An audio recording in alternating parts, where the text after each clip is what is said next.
Barangkali pagi yang berbahagia ini agak berbeda dengan apel sebelumnya. Apel pada pagi yang berbahagia ini kita rangkai dengan kegiatan penandatanganan fakta integritas.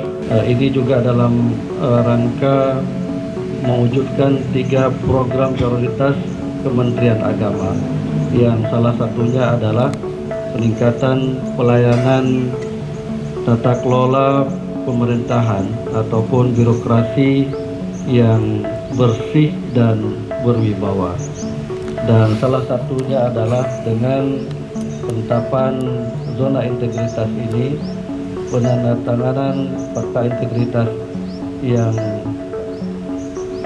mewujudkan zona integritas ini yang memang harus kita lakukan, dan ini juga merupakan amanah dari regulasi yang telah ditetapkan oleh pemerintah dan harus kita laksanakan dan harus kita mulai.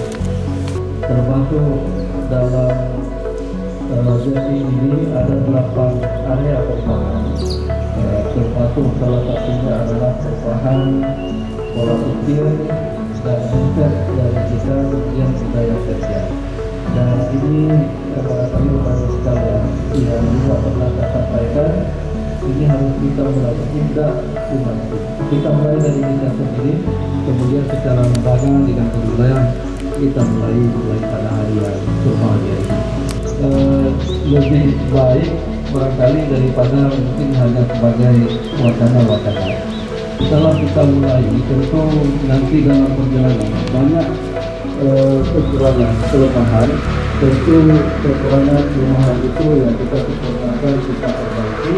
Daripada kita sama sekali belum mulai, apa yang harus kita lakukan, apa yang harus kita perbaiki. Sehingga apa yang menjadi harapan zona integritas ini, kemudian wilayah yang bebas korupsi ini benar-benar bisa kita wujudkan di kantor wilayah ini dan di lembaga Kementerian Agama termasuk di Kabupaten Kota.